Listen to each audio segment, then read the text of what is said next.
Hi, guys. Thank you for being here.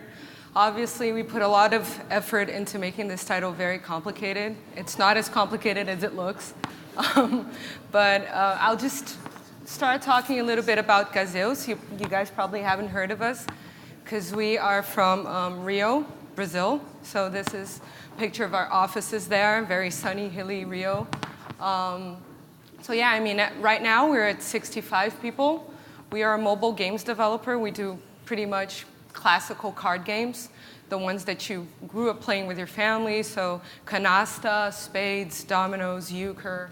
And we're owners of the Jogatina brand, which is started as a website in Brazil, really big in 2006 with browser-based games. And in 2012, we ported our first game from the site to mobile, and we've been mobile first ever since. So yeah, today we have over 40 titles just on the app stores alone. And we're also Facebook Instant Games partners. We're one out of 20 companies worldwide that have games up there. So if you guys open up your messengers, you'll see Domino's Battle and Gin Rummy Saloon. Those are ours. And we have another one coming, a backgammon game coming, and another 4 in development right now. So this is pretty cool, something that we're trying to innovate on. And yeah, I mean, I'm here to talk about ad monetized games. So 99% of our revenue is ads. So, and when I mean ads, I mean old school ads, so standard and interstitial ads, and not rewarded video or anything. We have 9 million monthly active users, and we serve close to 1 billion impressions. So that's sort of for you to get a sense of what we're serving right now. And I mean, ads are not really, they are good. You need big scale to make it happen. So there are a couple of challenges that I wanted to talk to you guys about. And what I really want to talk to you about is how we actually built up a whole structure, really a BI marketing structure to support our UA for ad monetization, because LTVs are lower when you monetize through ads. So UA has to be really spot on. So this is sort of what I'm going to talk to you today about, and why did we build this to begin with? What do we have? Why? What were our motivations behind it? Some of the challenges that we faced, some of the hurdles. I'm going to show you guys a bit of the structure that we put together, and some of the results. So I'm going to show you some of the views we built and we use on a daily basis, and what we're working on now, and what's coming next. So yeah, first, our motivations, really. Well, first of all, there was a product motivation. When I first started, we didn't, oops, sorry. That went, yeah, okay. So we didn't really collect user-level data when I first started. So we had ROI for the apps as a whole. So I knew how much money was coming in from the apps and how much money we were putting into UA. So I knew the break-even for the apps, but I didn't have a campaign-level view of what was going on and the ROIs and everything. And obviously, like I just mentioned, LTVs being a bit lower for ad monetized games, it's a bit, you have to do really performance marketing, and you can use all the help you can get. So we really had to put together a structure that would help us collect and know ROIs and LTVs to do better UA, obviously. And the product side of it was being able to group users into clusters to do different messaging and different user experiences depending on the user behavior. So all that we needed, to do that, we needed user-level data. So one of the main challenges, and it's something I personally took for granted, I come from e-commerce. I've been in the gaming industry for 4 years, but prior to that, I was in e-commerce. And ROIs and LTVs were always there for me. It was not something that I would get into a new company, and not have that. So, but the thing is, with ads, you don't know the revenue real time, so that makes it that's a first hurdle. It makes it hard to, like, you only know the true eCPM for the day once that day finishes. So like, I'll know today, yesterday's eCPM. So we needed to build a structure to store that information so that like on the next day we could actually do the math and do all the calculations. And so that was one of the first things that was a bit harder for us, a first hurdle. And obviously, I mean, third-party providers have limitations. That's really obvious. I'm sure many of you guys go through this dilemma of like, should we do like this thing ourselves, or should we do it like through a third party? For us, this was really a no-brainer because, well, we looked into several third parties, but for instance, some of them didn't provide a breakdown between iPad and iPhone. They just would put like iOS, and we really needed that breakdown because of eCPMs and so on. And also, like, when we did trials, we saw a lot of discrepancy in data. So, you know, like, this was a main problem to not follow this path. And lastly, some of the networks that we're plugged in are smaller, some based in Brazil. And, well, the third-party providers didn't support those networks. So we couldn't really go down that route. I didn't mention it, but like our main geography is the US. It's not Brazil. It's like we have traffic worldwide pretty much, but US, Canada are big geos for us. But still, in terms of the networks we use, sometimes we use specialized Brazilian networks as well, and we didn't have the support for that. So just to show you a bit like of our structure, I'll try and explain it to you guys a bit more in depth. So up there, the app user will do all the events in the client. We send events for every interstitial impression and every standard impression, plus all the product events like match start, match end, match quit, and so on.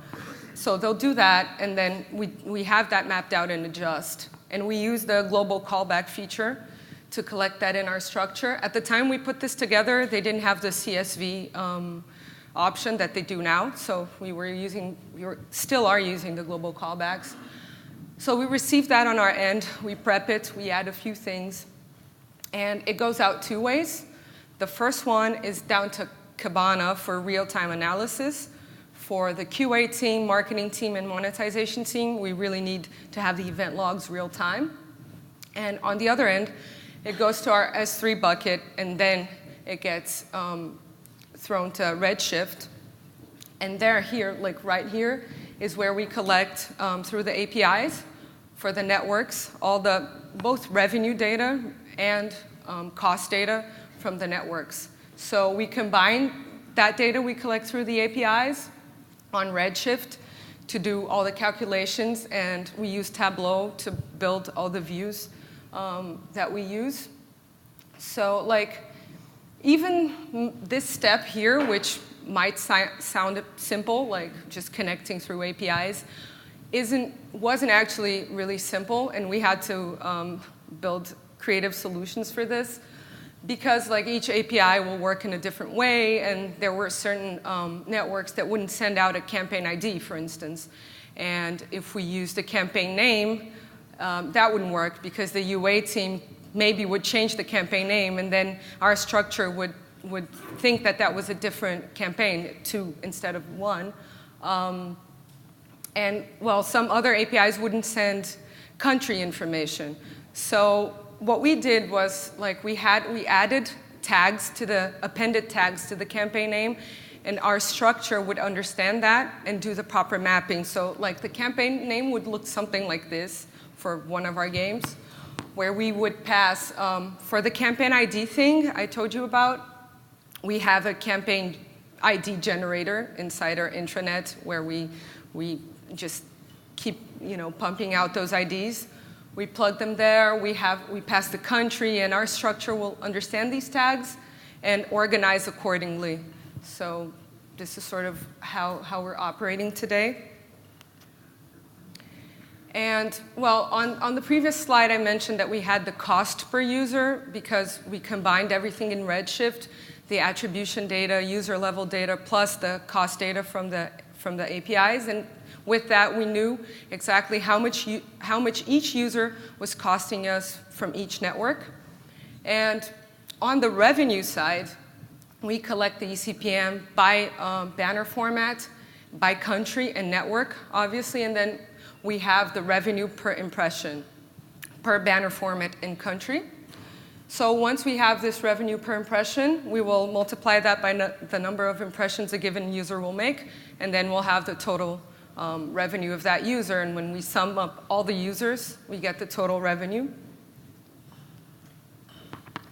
And these are like a few of the results that we achieved. I think I wanted to show you guys like some of the actual views that we have, because I think it's like real intelligence behind how, like, what you build. So this might help you guys.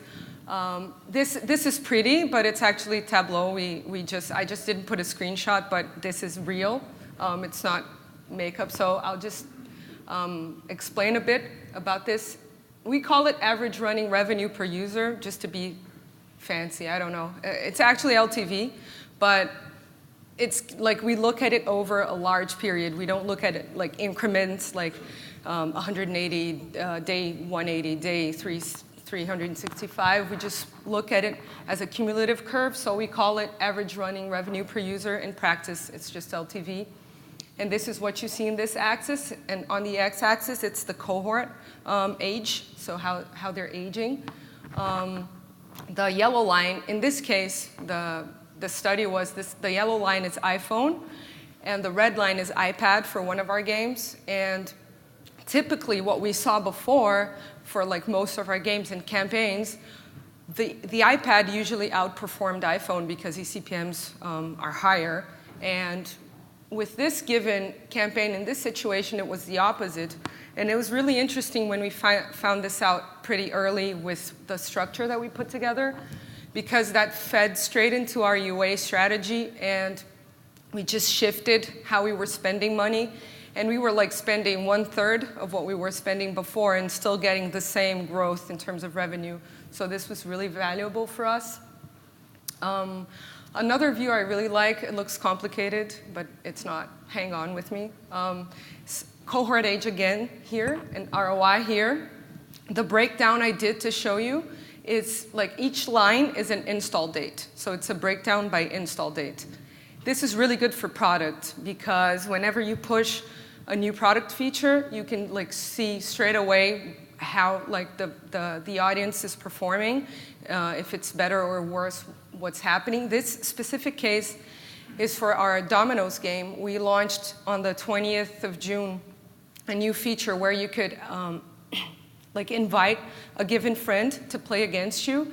We had multiplayer in the game, but we didn't have the ability to just go talk to like one friend, challenge him, and play against him.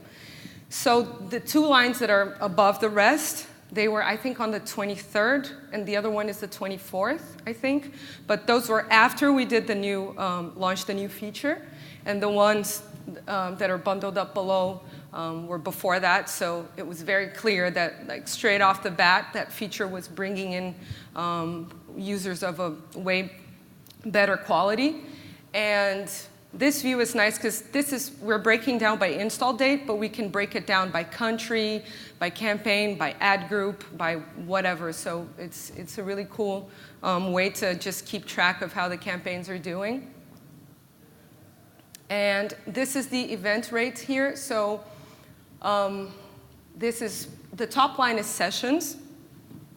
The one below that is our event for match start. So whenever someone starts a match, we send that event. And the line below is match quit. Thankfully, it's falling down there. That's why I chose this thing here to show you. Because what happened was, this is for our spades game. And we had like a default, because when people play spades with their families, they usually sum up 500 points, and that's when the game finishes. And that was our default option. But from like reviews and from watching just the funnels, we got a sense that that might be too long. People were dropping out. So this was in soft launch for the product. So that drop down there was when we changed the default from 500 points to 250. And obviously, we saw that people were finishing, were not abandoning the matches anymore. They still can use the 500 points, but the default option is 250. And we also built a few things in our intranet. So that was Tableau. This is ugly because it's our intranet, so just re-see it.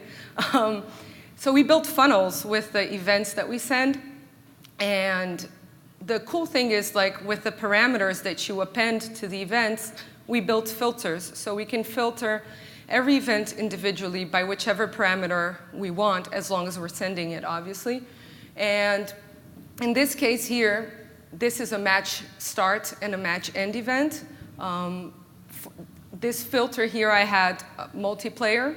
So this is multiplayer just filtered everyone that's starting and finishing a match in multiplayer.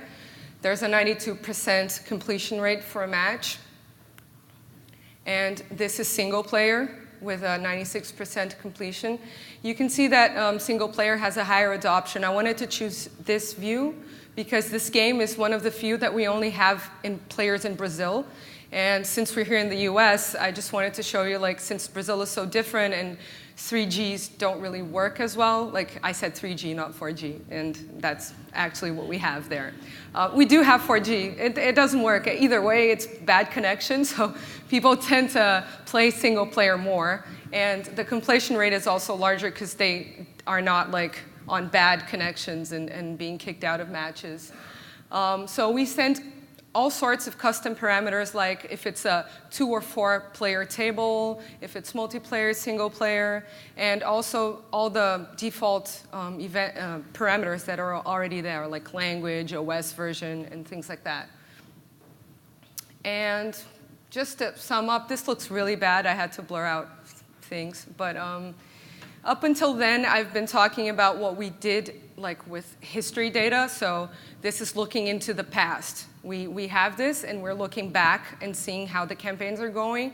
So this is what we're working on now and trying to look into the future. This is a first deliverable. And, well, we're trying to do predictive LTV and predictive ROI, and it turns out that it's really hard to do that for ad monetized games. But we have predictive revenue, predictive LTV, and predictive ROI for day 90, 180, and 365. We have ROAS, that's day 7 ROAS. These are 2 actual campaigns, just small campaigns that we were running to test this. And here it's broken down by network and country, but you can break it down by network, country, app, campaign, and ad group, so you can really drill down. I asked the BI team to do it by creative as well, but I don't know how they're going to do that to not make this massive. It's already pretty big. So this is a first deliverable. They're still working on the models. There are several ways you can do the predictions, several math models, and they're still working on it. I would love to actually hear if some of you guys are doing this. What models did you choose? How are you tackling this? Because we're still working on new models as we speak. And yeah, I mean, I don't think I have time for questions or anything. I'm over time. But yeah, that's it. Thank you.